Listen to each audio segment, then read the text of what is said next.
আজ আমরা পড়ব সেমিকন্ডাক্টর চ্যাপ্টার। ফিজিক্স সেকেন্ড পেপারে চ্যাপ্টার 10, যে চ্যাপ্টার থেকে সবচেয়ে ছোট ছোট ম্যাথ আসে এবং অল্প একটু করলেই 10 মার্কস কমন পাওয়া যায়। প্রতি বছরই এইখান থেকে একটা করে সৃজনশীল করে এবং এমসিকিউ করে। তো আমরা শুরু করে দিই। ডায়োড। প্রথমে আমাদের সেমিকন্ডাক্টর বিষয়ে জানতে হবে। সেমিকন্ডাক্টর হলো এমন পদার্থ যারা একদম পরিবাহের মতো বিদ্যুৎ পরিবহনও করে না, আবার অপরিবাহের মতো পুরোপুরি বিদ্যুৎ অপরিবাহীও নয়। এই অধ্যায়ে জার্মেনিয়াম এবং সিলিকন, এই দুইটা সেমিকন্ডাক্টর পদার্থ নিয়ে আলোচনা করা হয়েছে। দেখো, জার্মেনিয়াম আর সিলিকন এগুলোর সর্ববহিস্থ কক্ষপথে থাকে 4টা ইলেকট্রন। মনে করো এটা সর্ববহিস্থ কক্ষপথ। সর্ববহিস্থ কক্ষপথে থাকবে 4টা ইলেকট্রন, সিলিকনেরও তাই 4টা ইলেকট্রন। তো এরা যেহেতু খুব একটা বিদ্যুৎ পরিবহন করে না, তাই এর মধ্যে কিছু ভেজাল মিশ্রিত করা হয়। ভেজাল বলতে কি, 3 যোজি অথবা 5 যোজি পরমাণু এর সাথে মিক্সড করা হয়। দেখো, যখন জার্মেনিয়ামের মধ্যে ভেজাল মিশ্রিত করা হয়, ধরো আর্সেনিকটা মিশ্রিত করলাম। আর্সেনিক আর্সেনিকের সর্ববহিস্থ কক্ষপথে কয়টা ইলেকট্রন? 5টা ইলেকট্রন।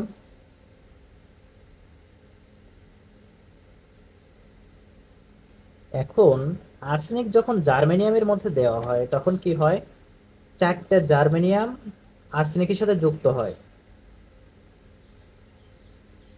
এইভাবে যুক্ত হলো।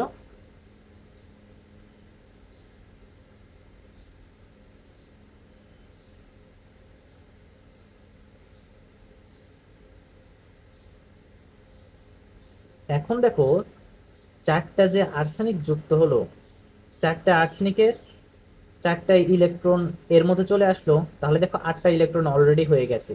এই যে একটা এক্সট্রা ইলেকট্রন, এই ইলেকট্রনটা তখন কি মুক্ত হিসেবে থেকে যায়। আর একইভাবে যদি পরমাণু নেই, অ্যালুমিনিয়াম যেমন, অ্যালুমিনিয়ামের সর্বশেষ কক্ষপথে কয়টা ইলেকট্রন থাকে? 3টে ইলেকট্রন থাকে। এখন এর সাথে যখন জার্মেনিয়াম যুক্ত করি, জার্মেনিয়াম অথবা সিলিকন যুক্ত করলে দেখো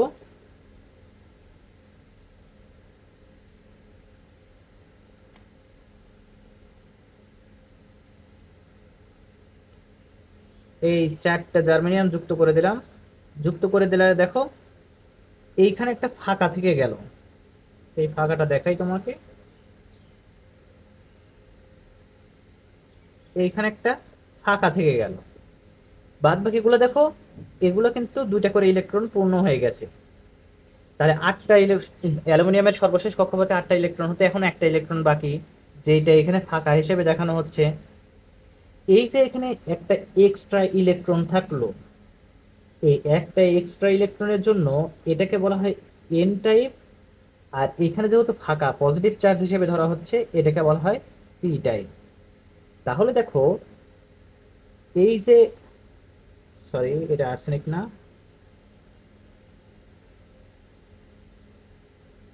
জার্মেনিয়াম।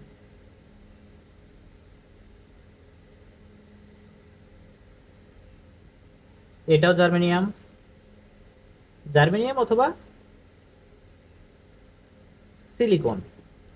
এখন দেখো, যখন একটা এক্সট্রা ইলেকট্রন থাকলো তখন তৈরি হলো এন টাইপ অর্ধপরিবাহী, এবং একটা যখন হোল থাকলো, অর্থাৎ একটা ইলেকট্রনের অভাব থাকলো, তখন সেটা হলো পি টাইপ অর্ধপরিবাহী।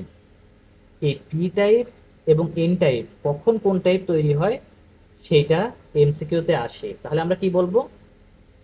এখানে আর্সেনিক দেখো, আর্সেনিকটা হলো 5 যোজি। 5 যোজি, তাহলে 5 যোজি দিলে এন টাইপ অর্ধপরিবাহী তৈরি হয়, এবং এটা যেহেতু 3 যোজি, তাহলে বলতে পারি 3 যোজি দিলে পি টাইপ অর্ধপরিবাহী তৈরি হয়। দেখো, জার্মেনিয়াম যখন সম্পূর্ণ এক জায়গায় ছিল তখন সেটা বিশুদ্ধ অবস্থায় ছিল। জার্মেনিয়ামের মধ্যে সামান্য আর্সেনিক যখন দিলাম তখন এই ঘটনাটা ঘটেছে। তাহলে আর্সেনিককে আমরা ভেজাল হিসেবে দিয়েছি। এই যে যে পদ্ধতিতে এই ভেজাল দেওয়া হয়, এই ভেজাল দেওয়াকে বলে ডোপিং করা। ডোপিং করা। এবং যে পদ্ধতিতে ডোপিং করা হয়, এই ডোপিং করার পদ্ধতিকে বলা হয় ডোপায়ন। পদ্ধতিকে বলা হয় পদ্ধতিটা হলো ডোপায়ন। এখন দেখো, যেহেতু একটা এক্সট্রা ইলেকট্রন থাকলো অথবা এক্সট্রা হোল থাকলো, এখন এর মধ্যে যখন বিদ্যুৎ প্রবাহ করা হয়, তখন এই ইলেকট্রন অথবা হোলের জন্য প্রচুর পরিমাণে বিদ্যুৎ পরিবহন করে। প্রথম ক্ষেত্রে কিন্তু সেমিকন্ডাক্টর তেমন বিদ্যুৎ পরিবহন করতো না, বাট যেহেতু ডোপায়ন করা হলো, এখন প্রচুর পরিমাণে বিদ্যুৎ পরিবহন করবে। আচ্ছা, এখন দেখি এই এন এবং পি টাইপ যে অর্ধপরিবাহী, এইটা পাশাপাশি যখন অবস্থান করানো যায়, এই পাশাপাশি যখন অবস্থান করানো যায়, এক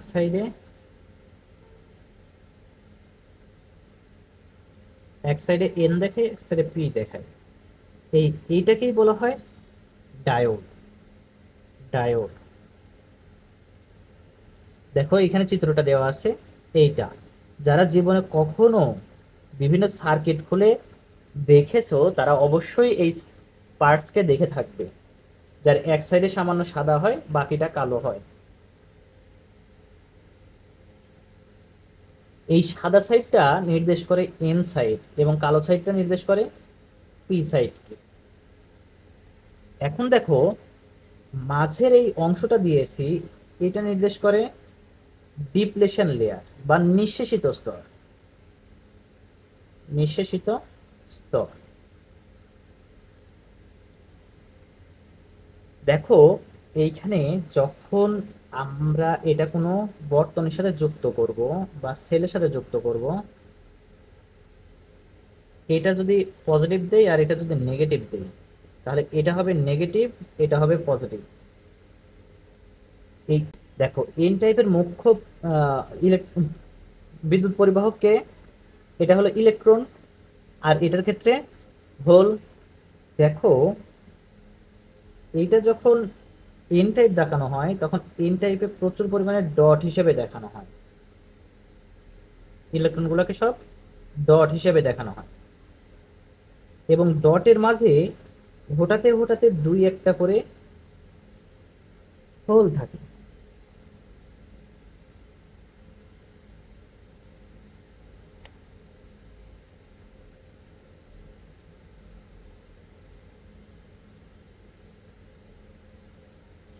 একইভাবে পি টাইপে প্রায় সম্পূর্ণটাই থাকে হোল, এবং হঠাতে হঠাতে দুই একটা থাকে ইলেকট্রন। তাহলে দেখো, আমরা সরাসরি বলতে পারি না যে এন টাইপে শুধু ইলেকট্রনই বিদ্যুৎ পরিবহন করে। এন টাইপের মধ্যে হোলও আছে, কিন্তু মুখ্য প্রবাহ মানে মুখ্য বিদ্যুৎ পরিবাহক হলো ইলেকট্রন। এখন দেখো, যখন এই সাইডে পজিটিভ চার্জ দেওয়া হবে, তখন কি করবে? পজিটিভ চার্জ ইলেকট্রনগুলোকে এর দিকে আকর্ষণ করবে। আকর্ষণ করলে ইলেকট্রনগুলো এদিকে সরে আসতে চাইবে, ইলেকট্রনগুলো এদিকে সরে আসবে, এবং এই সাইডে যেহেতু নেগেটিভ চার্জ আছে, এই হোলগুলোকে সে আকর্ষণ করবে। আকর্ষণ করলে এদিকে টেনে নেবে। তাহলে দেখো, কোনো ইলেকট্রন ওই পাশে পার হলো না এবং বিদ্যুৎ পরিবহন করলো না। এই বিদ্যুৎ পরিবহন যখন করবে না, এটাকে বলা হয় বিমুখী বায়াস, বিমুখী বা রিভার্স বায়াস।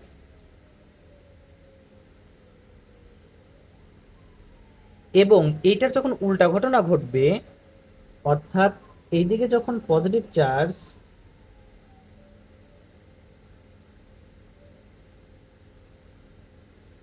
দেখো এইদিকে যখন দেওয়া যাবে নেগেটিভ চার্জ আর এদিকে যখন দেওয়া যাবে পজিটিভ চার্জ, তখন কি হবে? নেগেটিভ চার্জ ইলেকট্রনগুলোকে বিকর্ষণ করবে, পজিটিভ চার্জ হোলগুলোকে বিকর্ষণ করবে, হোলগুলো তখন এদিকে যাবে এবং নেগেটিভ চার্জগুলো এই দিকে যাবে। তখন কি হবে? এই ডিপ্লেশন লেয়ারকে অতিক্রম করে পার হয়ে গেল, ডিপ্লেশন লেয়ারের উপর প্রেশার ক্রিয়েট হবে, ডিপ্লেশন লেয়ারটা তখন ছোট হয়ে যাবে। আগেরবার কি হতো? বিপরীত দিকে যাইতো, সবকিছুই বিপরীত দিকে যাওয়ার কারণে ডিপ্লেশন লেয়ারটা আরো বড় হয়ে যেত। এইবার যেহেতু ডিপ্লেশন লেয়ারকে ক্রস করে সামনের দিকে এগিয়ে যাচ্ছে ইলেকট্রনগুলা, এবং হোলগুলাও একইভাবে অপর পাশে চলে যাচ্ছে, যার কারণে নিঃশেষিত স্তরটা আরো সংকুচিত হয়ে যায়।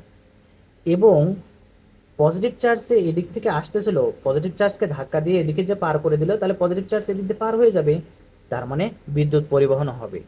এটাকে বলা হয় সম্মুখ বায়াস বা ফরওয়ার্ড বায়াস বা ঝোঁক। বায়াস বলতে ঝোঁক বোঝায়। এইটা দিয়ে বিদ্যুৎ, আমরা এসি কারেন্ট কি জানি, এসি কারেন্টটা কেমন হয়, এরকম ওয়েভ আকারে, সাইন ওয়েভ আকারে চলতে থাকে। এর একবার পজিটিভ চার্জ একবার নেগেটিভ চার্জ যেতে থাকে, অর্থাৎ দিক পরিবর্তী প্রবাহ এটা। এই দিক পরিবর্তী প্রবাহকে একমুখী কারক করতে এই ডায়োড ব্যবহার করা যায়। চলো দেখি কিভাবে ডায়োডকে একমুখী কারক হিসেবে ব্যবহার করা যায়। ধরো এটা একটা এসি উৎস যেখানে সাইন ওয়েভটা দেওয়া হচ্ছে।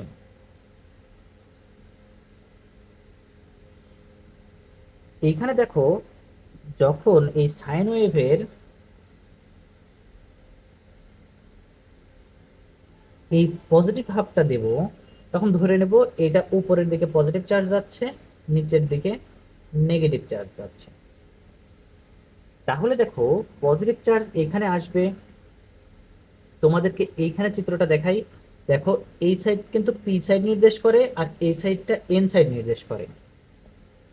তাহলে এইখানে যখন পজিটিভ চার্জ এখানে আসবে, একটু আগে যেটা বোঝালাম, দেখো এই কারেন্টটা এদিকে যেতে চাইবে, এদিকে যেতে চাইবে। এখন এই সাইড হলো পি সাইড এবং এইটা হলো N side. Positive charge N সাইডকে, নেগেটিভকে বা ইলেকট্রনকে আকর্ষণ করে এদিকে টেনে নেবে, যার কারণে এদিক দিয়ে বিদ্যুৎ প্রবাহিত হবে না। বাট এইখানে যখন আসবে, যেহেতু এই সাইডে পি সাইড, তাহলে পজিটিভ চার্জ পি সাইডে এসে হোলগুলোকে বিকর্ষণ করবে এবং হোলগুলোকে ডিপ্লেশন লেয়ার ভেঙে সামনের দিকে এগিয়ে যেতে হেল্প করবে। তাহলে দেখো যখন এইখানে চলে আসবে, তখন এইখানে এসে দুইটা পথ, একটা এই দিকে অথবা একটা এই দিকে। এই দিকে আসার সময় এটা যেহেতু আবার এন সাইড, তাহলে পজিটিভ চার্জ এন সাইড দিয়ে অতিক্রম করতে পারবে না, তাহলে বিদ্যুৎ সম্পূর্ণটাই যাবে এইখানে। তাহলে পজিটিভ চার্জটা এইখানে আসলো। এখন এই পজিটিভ হাফ সাইকেল যখন উপরের দিকে দেখেছি, তখন একই সাথে এদিকে নেগেটিভ হবে। তাহলে নেগেটিভটা কি করবে, দেখো নেগেটিভটা যখন এখানে আসবে, এর পথ তো দুইটা, একটা এইটা একটা এইটা। তো এই দিক দিয়ে যাওয়ার সময় এটা যেহেতু পি সাইড, তাহলে নেগেটিভ চার্জ যেহেতু যাচ্ছে, পি সাইডকে আকর্ষণ করে এদিকে টেনে নেবে। তার মানে এদিক দিয়ে এন সাইড বা নেগেটিভ চার্জ যাওয়ার কোনো সম্ভাবনা নাই। তাহলে সম্পূর্ণটাই যাবে কোন দিক দিয়ে, এই দিক দিয়ে যাবে সম্পূর্ণটা। এইটা এসে অতিক্রম যখন করলো, অতিক্রম করার পর এখন এখানে দুইটা পথ, একটা এই দিকে একটা এই দিকে। দেখো এই দিকে যাওয়ার সময় এটা যেহেতু পি সাইড, তার মানে অবশ্যই কারেন্ট এটাকে অতিক্রম করতে পারবে না। তাহলে সম্পূর্ণ কারেন্টটাই যাবে এই পথ দিয়ে। তাহলে এটা আসলো নেগেটিভ সাইড। তাহলে পজিটিভ, এই প্রথম হাফটাকে দিলাম যখন, তখন দেখলাম এটা পজিটিভ এটা নেগেটিভ। এখন নেগেটিভ হাফটা দেব। নেগেটিভ হাফ দিলে পারে, দেখো ধরলাম, মানে দিকটা পরিবর্তন করে দিলাম, তাহলে এদিকে নেগেটিভ এদিকে পজিটিভ। এটা করলে কি হয় দেখো, আমরা আগের বার পেয়েছিলাম কি, উপরে পজিটিভ নিচে নেগেটিভ, শুধু এটুকু রেখে বাকিটা মুছে দিলাম। নেগেটিভ কারেন্ট যখন এখানে আসবে, এখানে এসে এখন দুইটা ভাগে ভাগ হতে চাইবে, একটা এইটা একটা এইটা। দেখো এটা তো পি সাইড আর এটা হলো এন সাইড। তাহলে নেগেটিভ কারেন্ট পি সাইডে যখন আসবে, তখন এটাকে আকর্ষণ করে, হোলগুলোকে আকর্ষণ করে পিছন দিকে টেনে নেবে। আর নেগেটিভ, এটা যেহেতু নেগেটিভ সাইড এন সাইড, তাহলে এন সাইডে সে কি করবে, ইলেকট্রনগুলোকে বিকর্ষণ করবে এবং ইলেকট্রনগুলোকে অপর পাশে পার করে দেবে। বাট এখানে তো পার হতে পারবে না। এইখানে সে কি হবে, এখানে এসে দুইটা পথ, একটা এইটা একটা এইটা। বাট এখানে এসে দেখবে এটা পি সাইড, পি সাইড দিয়ে তো নেগেটিভ চার্জ যাবে না, একটু আগেই বোঝালাম। তাহলে সম্পূর্ণ কারেন্ট যাবে কোন দিকে, এই দিকে। তাহলে দেখো নেগেটিভ কারেন্টটা এইভাবে এসে এই দিক দিয়ে এইখানে আসলো, তার মানে এখানে নেগেটিভে থেকে গেল। তখন পজিটিভটা কি করবে, এই জায়গায় আসবে। এই জায়গায় আসার পরে এখন দুইটা পথ, একটা এইটা একটা এইটা। যেহেতু এটা পি সাইড আর এটা এন সাইড, তাহলে তো এন সাইড দিয়ে তো পজিটিভ চার্জ যাওয়ার সম্ভাবনা নাই। তাহলে পি সাইড দিয়ে কি করবে, পি সাইড দিয়ে এদিকে পার হয়ে যাবে। পার হয়ে যেয়ে এইখানে আবার দুইটা পথ, একটা এইটা একটা এইটা। এইখানে যাওয়ার পর এটা দেখলো এন সাইড, তাহলে তো এন সাইড দিয়ে বিদ্যুৎ যাওয়ার কোনো সম্ভাবনা নাই, কারণ বিমুখী বায়াসে চলে যাচ্ছে। তাহলে কি করবে, সম্পূর্ণ বিদ্যুৎটা এখানে আসবে। তাহলে দেখো পজিটিভ চার্জ এইবারও এইদিকে। আশা করি ব্যাপারটা বুঝতে পারছো। দেখো দিক যতই চেঞ্জ হোক, অলওয়েজ পজিটিভটা উপরে নেগেটিভটা নিচে। এখন দেখো প্রথমে যখন পজিটিভ উপরে নিচ্ছিলাম, নেগেটিভ এটা নিচ্ছিলাম, তখন আমাদের কি হচ্ছিল দেখো,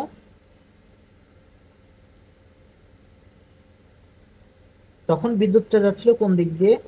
পজিটিভ এখানে থাকলে বিদ্যুৎ যাচ্ছিল এই দিক দিয়ে, এবং এটা যাচ্ছিল এই দিক দিয়ে, অর্থাৎ D1 এবং D2।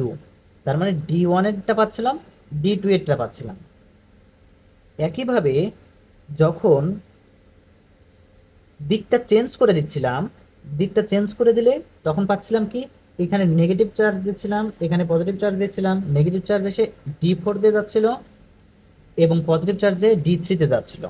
তার মানে আমরা D4 এবং D3-র জন্য বিদ্যুৎ প্রবাহ পাবো, D4 এবং D3। আর এটার ক্ষেত্রে পাচ্ছিলাম কি, D1 এবং D2 এর জন্য এগুলা, আর D3 এবং D4 এর জন্য এইগুলা। এখন যেহেতু অনবরত দিক চেঞ্জ হলেও হয় এই দুজন নতুবা এই দুজন বিদ্যুৎ পরিবহন করছে, তার মানে এইটা একবারে একটানা চলছে এই বিদ্যুৎ প্রবাহটা। তার মানে আমরা এইভাবে দেখাতে পারি। তাহলে দেখো সবগুলার দিক একমুখী হয়ে গেল, একটাও নিচের দিকে যায়নি। তাহলে সব যদি একমুখী হয়ে যায়, একমুখীটাই ডিসি বা ডিরেক্ট কারেন্ট। আশা করি ব্যাপারটা বুঝতে পারছো। এখন দেখো এই অর্ধপরিবাহী বা ডায়োড, এটার ক্ষেত্রে কি ঘটনা ঘটে? ডায়োডে যে বিদ্যুৎ, ডায়োড বা সেমিকন্ডাক্টরের ক্ষেত্রে, সেমিকন্ডাক্টর পদার্থের ক্ষেত্রে এন টাইপ হোক আর পি টাইপ হোক, বিদ্যুৎ দিলেই বা কারেন্ট দিলেই যে সাথে সাথে বিদ্যুৎ পরিবহন করবে এমনটা না। মিনিমাম একটা ভোল্টেজ আছে, যে ভোল্টেজের নিচে থাকলে বিদ্যুৎ পরিবহন সে করে না, এবং ভোল্টেজটা অতিক্রম করলে বিদ্যুৎ পরিবহন করে। এইটাকে বলা হয় নিউ ভোল্টেজ বা হাঁটু ভোল্টেজ। দেখো জার্মেনিয়ামের ক্ষেত্রে যখন কল্পনা করব, তখন ফরওয়ার্ড বায়াসের ক্ষেত্রে ধরো প্রথমে 0 ছিল, যখন ভোল্টেজ আমরা ধীরে ধীরে বাড়াতে থাকব, যখন 0.3-তে যাবে, এরপরে যে জার্মেনিয়াম বিদ্যুৎ পরিবহন করা শুরু করে। সম্মুখ বায়াসের ক্ষেত্রেই কিন্তু এটা। তাহলে সম্মুখ বায়াসের ক্ষেত্রেও যদি 0.3 ভোল্টের নিচে হয়, তাহলে জার্মেনিয়াম কোনো রকম বিদ্যুৎ পরিবহন দেখাবে না। 0.3 ভোল্টকে যখন অতিক্রম করবে, তখন এটা বিদ্যুৎ পরিবহন করা শুরু করে দেবে, এবং একই সাথে সূচকীয় আকারে বিদ্যুৎ পরিবহন বাড়তে থাকবে, যেন মনে হবে যে এটা কোনো অর্ধ পরিবাহী না, পুরোপুরি এটা পরিবাহী। এই গ্রাফটা তোমরা বইয়ে দেখে থাকবে, সৃজনশীল এর আগে আসছে, এটা জিজ্ঞাসা করে যে এটা দিয়ে আসলে কি বোঝায়। এখন দেখো এটা বুঝলাম ফরওয়ার্ড বায়াসের ক্ষেত্রে, তাহলে জার্মেনিয়ামের ক্ষেত্রে কত? 0.3 ভোল্ট। সেম ঘটনা সিলিকনের ক্ষেত্রেও আছে। সিলিকনের ক্ষেত্রে এটা হলো 0.7 ভোল্ট। দেখো যদি বিমুখী ঝোঁকে দেই, বিমুখী ঝোঁকে দিলে সামান্য পরিমাণ বিপরীত বিদ্যুৎ পরিবহন দেখাচ্ছে। বিপরীত বিদ্যুৎ পরিবহন কেন দেখাচ্ছে? আমি বলেছিলাম যে এন টাইপের ক্ষেত্রেও বা পি টাইপের ক্ষেত্রেও দেখো সামান্য পরিমাণ, এন টাইপের মধ্যে সামান্য পরিমাণ হোল থাকে এবং পি টাইপের মধ্যে সামান্য পরিমাণ ইলেকট্রন থাকে। তাহলে বিমুখী ঝোঁকে দিলেও মনে করো যে পি টাইপের মধ্যে বিমুখী ঝোঁক দিয়েছি, তার মধ্যে সামান্য ইলেকট্রন আছে, তাহলে পি টাইপকে বিমুখী ঝোঁক দিতে আমাদের তো এখানে নেগেটিভ চার্জ দিতে হয়। তাহলে নেগেটিভ চার্জের জন্য ধরুন হলগুলো তো এদিকে সামনের দিকে মানে পেছন দিকে ফেরত আসবে আকর্ষণের কারণে, বাট সামান্য যে ইলেকট্রনগুলো আছে এই ইলেকট্রনগুলো তো সামনের দিকে এগিয়ে যাবে, যার কারণে বিদ্যুৎ পরিবহন হবে। এটার কারণে খুবই সামান্য পরিমাণ বিদ্যুৎ পরিবাহিত হয়, জার্মেনিয়ামের ক্ষেত্রে প্রায় 5 মাইক্রো অ্যাম্পিয়ার পর্যন্ত। এই খুবই কম বিদ্যুৎ পরিবহনের জন্য এই সামান্য পরিমাণ প্রবাহ দেখায়, এবং প্রবাহ দেখাতে দেখাতে একটা সময়ে এসে স্যাচুরেটেড অবস্থায় যখন পড়ে যায়, তখন এরপরে যখন স্যাচুরেটেড অবস্থা পড়ে গেলে আর বিদ্যুৎ পরিবহন এক্সট্রাভাবে বাড়ে না, বাট একটা নির্দিষ্ট ভোল্টেজ আছে, যে ভোল্টেজের পর সেমিকন্ডাক্টর পদার্থ যে বিমুখী বায়াসের দরুন বিদ্যুৎ পরিবহন করা একবারে বন্ধ করে দিয়েছিল, সেই বিদ্যুৎ পরিবহন করা বন্ধ করে দেওয়া সত্ত্বেও প্রচুর পরিমাণে ভোল্ট বাড়ানোর পর হঠাৎ করে সেমিকন্ডাক্টর পদার্থ উচ্চ পরিমাণ তড়িৎ পরিবহন করে, এমনভাবে পরিবহন করে যেন এর মধ্যে কোনো রোধই নাই। যে ভোল্টেজের কারণে এই ঘটনাটা ঘটে সেইটাকে বলা হয় জেনার ভোল্টেজ। তাহলে এই জায়গাকে, এই ভোল্টেজকে বলা হচ্ছে জেনার ভোল্টেজ বা ধ্বংসাত্মক ভোল্টেজও বলা হয়ে থাকে। এটা গেল ডায়োডের সবকিছু। এখন চলো দেখি ট্রানজিস্টর। আগের বার যেটা ডায়োড করেছি সেটার ক্ষেত্রে শুধু ছিল এনপি বা পিএন, একই কথা। এইবার আমরা তিনটার সমন্বয়ে সেমিকন্ডাক্টর পদার্থ তৈরি করব। প্রথমটা যদি এন হয়, মাঝেরটা পি এবং তারপরেরটা আবার এন, এটাকে বলা হয় এন পি এন জাংশন বা ট্রানজিস্টর। আর এটার ক্ষেত্রে দেখো পি এন পি, তাহলে এটা পিএনপি জাংশন বা ট্রানজিস্টর। এই যে চিত্রটা দেখতেছো, এই চিত্র দেখে সাথে সাথে বলে দেওয়া যায় এটা এনপিএন নাকি পিএনপি টাইপ। যদি দেখো তীর চিহ্নটা বাইরের দিকে যাচ্ছে, অর্থাৎ ভিতরের দিকে যাচ্ছে না, না ফর এন নাকি এন ফর না, এন ফর না, তাহলে না যদি হয় অ্যান্সার আমাদের যে ভিতরে যাচ্ছে না, বাইরের দিকে যাচ্ছে, তাহলে সেটা হবে এনপিএন। এবং ভিতরের দিকে যদি যায় তার মানে পজিটিভ কথা, তাহলে সেক্ষেত্রে পিএনপি ট্রানজিস্টর। এই পিএনপির ক্ষেত্রে এবং এনপিএন এর ক্ষেত্রে কিছু জিনিস আমাদের জেনে নিতে হবে। আগের বার যে ডোপায়ন বলেছিলাম, ডোপায়ন যত বেশি করা হয় বিদ্যুৎ পরিবহন তত বেশি করে। এই এনপিএন ট্রানজিস্টরের তিনটা প্রান্ত থাকে। প্রথমটাকে বলা হয় ইমিটার, মাঝেরটাকে বলা হয় বেজ বা ভূমি বা পিঠ, এবং লাস্টেরটাকে বলা হয় কালেক্টর বা সংগ্রাহক।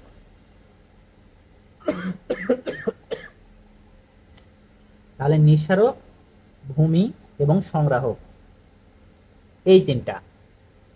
এই নিঃসারক যেটা আছে, নিঃসারককে সর্বাধিক ডোপায়ন করা হয়, এরপরে একটু কম ডোপায়ন করা হয় সংগ্রাহককে, এবং ভূমিকে একবারে খুবই কম ডোপায়ন করা হয়।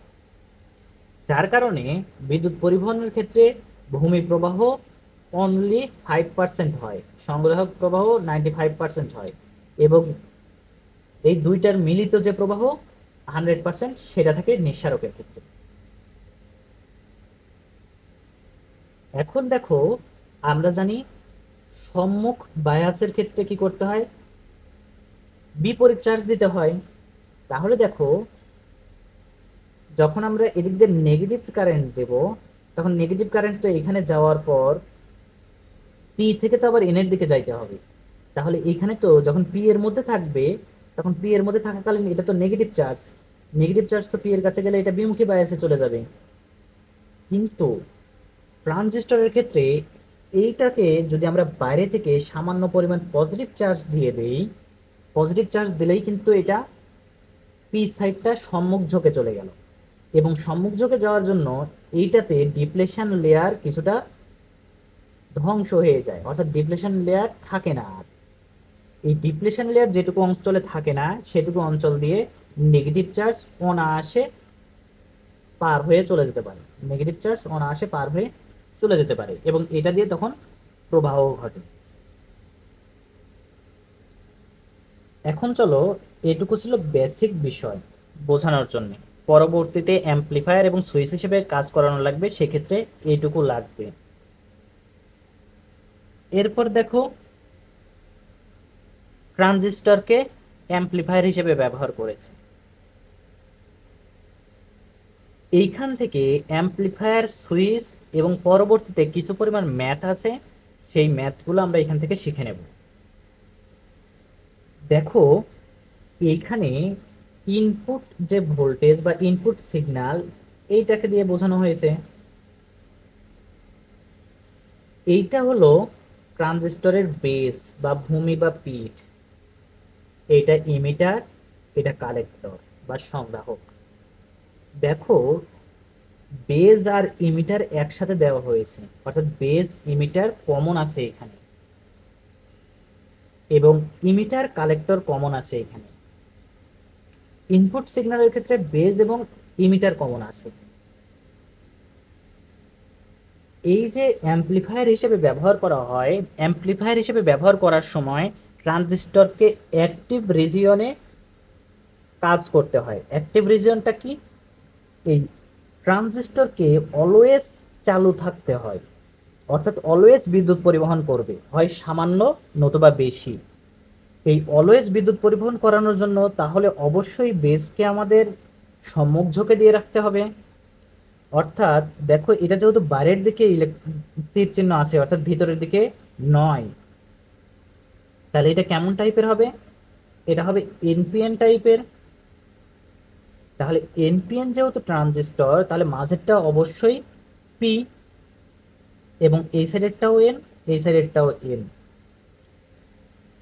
এখন দেখো, এটাকে চালু রাখার জন্য একটা কোষ ব্যবহার করেছি। তাহলে পি সাইডকে, বেস যেহেতু পি সাইডকে অ্যাক্টিভ রাখতে হলে এদিকে পজিটিভ চার্জ দিতে হবে। এই কারণে এই ব্যাটারির একটা ডিসি কারেন্টের একটা পজিটিভ চার্জ এইখানে দিয়ে দিলাম। এখন দেখো, অ্যাম্প্লিফায়ারের ক্ষেত্রে কালেক্টরকে অলওয়েজ বিমুখে ঝোঁকে রাখা হয়। তাহলে বিমুখে ঝোঁকে রাখার জন্য কি করতে হবে? এটা যেহেতু এন সাইড, তার মানে এই সাইডে পজিটিভ চার্জ দিতে হবে। এই কারণে এইখানের কোষে দেখো, এই সাইডটা পজিটিভ এবং এই সাইডটা নেগেটিভ রাখা হয়েছে। নেগেটিভের কারণে ইমিটারটা এক্ষেত্রেও আমাদের সম্মুখ ঝোঁকে থাকলো। এখন দেখো, এই যে বেজে যে চার্জটা, পজিটিভ চার্জের জন্য ধরুন এটা সম্মুখ ঝোঁকে আছে এবং অলওয়েজ একটা অ্যাক্টিভ জোনে আছে ট্রানজিস্টরটা।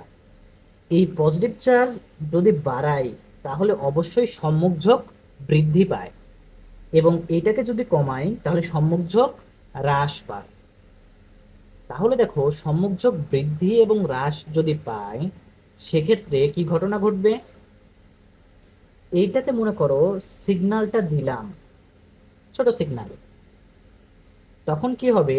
এই যে ছোট সিগন্যালটা এখানে দেওয়া আছে, দেখো পজিটিভ চার্জটা যখন দিব, সামান্য পজিটিভ চার্জের দরুনই এইখানে, এই যে এইখানে যে পজিটিভ চার্জটুকু ছিল, এই পজিটিভ চার্জের সাথে এই পজিটিভ চার্জটুকু যুক্ত হয়ে অ্যাডিশনের মাধ্যমে আইবিটা সামান্য বৃদ্ধি পাবে।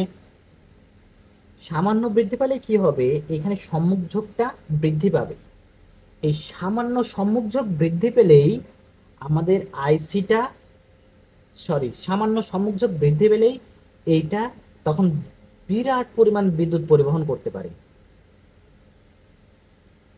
দেখো, তখন আইসিটা প্রচুর পরিমাণে বেড়ে যাবে এবং আই এর মধ্যে দিয়ে প্রবেশ করবে। কেন প্রবেশ করবে? ভালো করে বিষয়টা বুঝে নাও। দেখো, যখন এটা সম্মুখ ঝোঁক বাড়াচ্ছি, আমরা আই ই সমানটা আগে জেনে নিই। আই ই সমান কি? IB plus IC. এখন দেখো, সিগন্যালটা যখন সামান্য বাড়াচ্ছি, তখন কি ঘটনা ঘটতেছে? এইখানে সম্মুখ ঝোঁকটা বৃদ্ধি পাচ্ছে, যার দরুন সম্মুখ ঝোঁক বৃদ্ধি পাওয়ার জন্য আইটা বৃদ্ধি পাচ্ছে। বাট প্রথমে আইবি তো দিয়েছিলাম সামান্য, এবং এই সিগন্যালের জন্য আইবি সামান্য পরিমাণ বৃদ্ধি পেয়েছিল। বাট সম্মুখ ঝোঁক বৃদ্ধি পাওয়ার জন্য তীব্র পরিমাণ কারেন্ট এদিক দিয়ে প্রবাহিত হয়েছে এবং আই এর মান অনেক বেশি বৃদ্ধি পাইছে। যেহেতু আইবিটা সামান্য বৃদ্ধি করা হয়েছে, তাহলে এই দুইটার যোগফল এটার সমান রাখতে চাইলে বাকি অংশ আইসিটা বৃদ্ধি পেতে হবে। তার মানে অবশ্যই সামান্য সিগন্যালের দরুন এই আইসিটা প্রচুর পরিমাণে বড় হয়ে যায়। এখন আইসি যদি বড় হয়, তাহলে দেখো আইসির সাথে যে রোধটা আছে, এই দুটোর গুণফলই হবে আউটপুট ভোল্টেজ। এই ভোল্টেজ কত হবে? আইসি ইন্টু আরসি। যেহেতু আইসিটা বাড়লো, তাহলে ভোল্টটাও অনেক বেশি বাড়বে, অর্থাৎ বিভব পতনটাও বেশি বাড়বে। বিভব পতন বাড়লে তখন সিগন্যাল যদিও ছোট ছিল, এখানে একটু চিত্রটা ভুল দাগানো আছে, দেখো এইটা যখন পজিটিভ হাফ সাইকেল দিব, তখন কি হবে? যেহেতু বিভব পতন অনেকটা বাড়ছে, যার কারণে প্রচুর পরিমাণে বড় হয়ে যাবে। এখন কথা হলো, বিপরীত দিকে কেন আসবে? বিপরীত দিকে আসার কারণ হলো, এইখানে যে বিভব পতনটা, সেই বিভব পতনটা হিসাব করতে হয় বিয়োগফলের মাধ্যমে। দেখো, ভিসিসি মাইনাস আইসি ইন্টু আরসি। এইখানে সামান্য একটু আইবি চেঞ্জ হওয়ার দরুন এইখানে বিভবটা চেঞ্জ হচ্ছে, আমরা যদি বিভব চেঞ্জটা হিসেব করতে চাই, ডেল ভিটা হিসেব করতে চাই, ভিসিসি তো কনস্ট্যান্ট, তাহলে এটাকে ডিফারেন্সিয়েট করলে এটা জিরো হয়ে যাবে। তাহলে থাকলো কি সামনে একটা মাইনাস আইসি আরসি। এই আইসি আরসির সামনে যেহেতু মাইনাস আছে, এই কারণে সিগন্যালটা পুরোপুরি 180 ডিগ্রি রোটেট করে যায়। তাহলে এখানে পজিটিভ উপরের দিকে যে পজিটিভ অংশটুকু ছিল, এটা নিচের দিকে এসে নেগেটিভ সাইডে চলে গেল, বাট অনেকটা বিবর্ধিত। কেন বিবর্ধিত? কারণ আইসিটা প্রচুর পরিমাণে বেড়ে গেছে এবং আইসি আরসির গুণফলটাই হলো বাইরের আউটপুটের বিভব। তাহলে দেখো সিগন্যালটা বড় হয়ে গেল।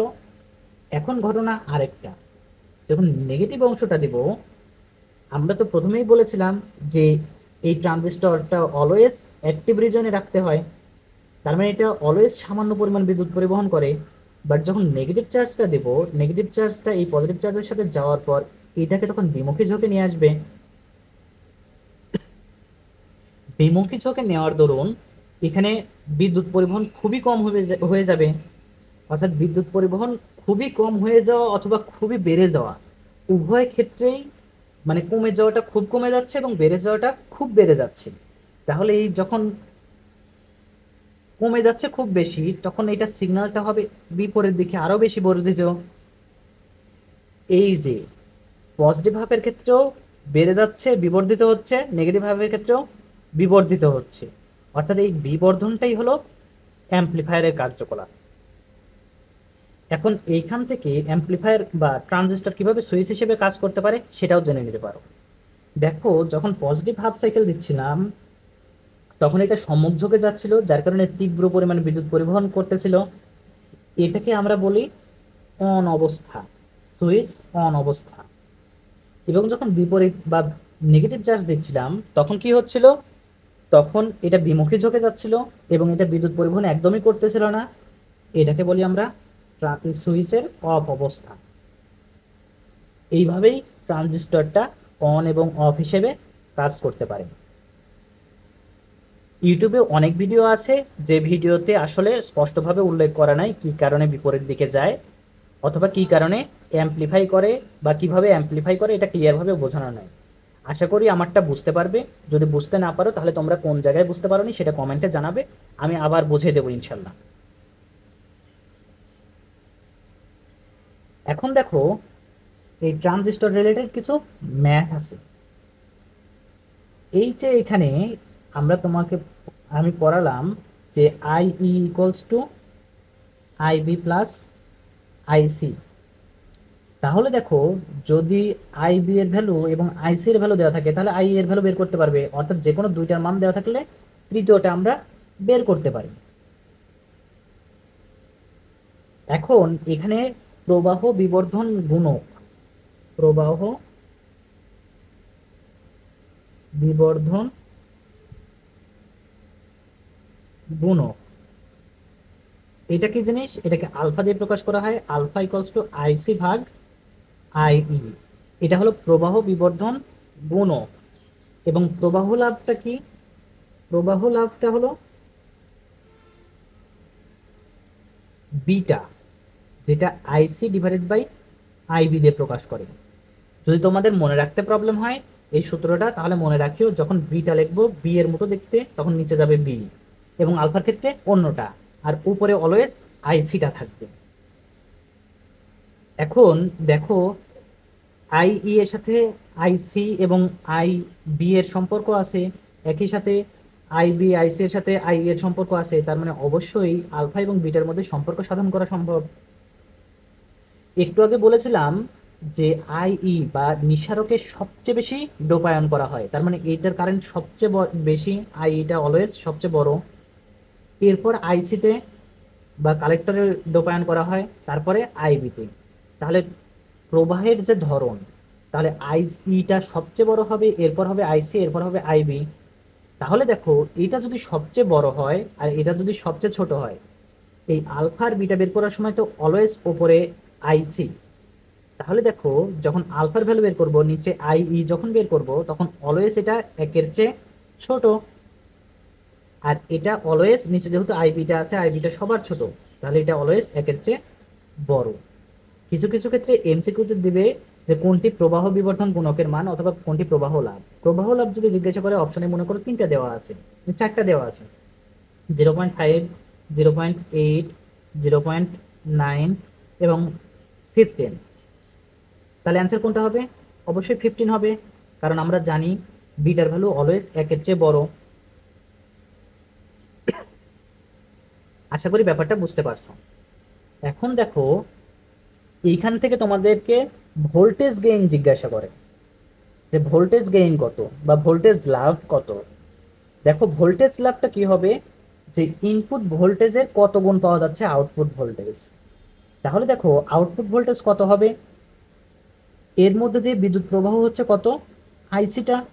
তাহলে আইসি এবং আরসির গুণফলটাই হবে output voltage.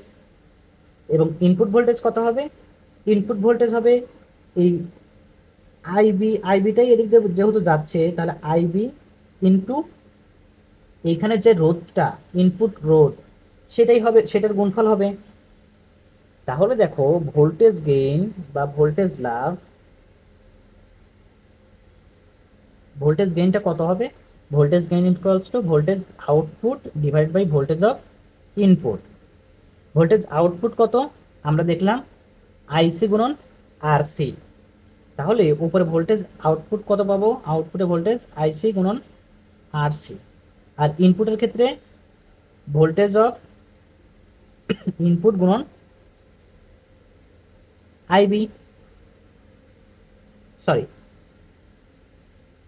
Resistance of input, ইনপুটের রেজিস্ট্যান্স গুণন আইবি। তাহলে এইটুকু অনুপাত করে দিলেই ভোল্টেজ গেইনটা হয়ে গেল। এই ভোল্টেজ গেইনটা ভালো করে মনে রাখবে, প্রবাহ বিবর্ধন গুণক প্রবাহ লাভ, এই সূত্রটা জাস্ট এইটুকু যদি মনে রাখো তাহলে তোমরা 10-এ 10 মার্কস কমন পাবে। জাস্ট সামান্য একটু অ্যান্সারই, এই চ্যাপ্টার থেকে বড় ম্যাথ দেওয়া যায় না, সর্বোচ্চ 5 লাইন থেকে 7 লাইনের প্রশ্ন দিবে, সেখান থেকে তোমরা 10 মার্কস কমন পাবে।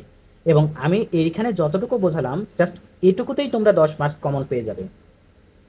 আশা করি বুঝতে পারছো। যদি প্রবলেম হয় এইটা পুনরায় দেখো, আর কোথায় প্রবলেম হচ্ছে সেটা আমাকে কমেন্ট সেকশনে জানাও, আমি তোমাদেরকে বিস্তারিতভাবে আবার বুঝিয়ে দেওয়ার চেষ্টা করবো ইনশাল্লাহ।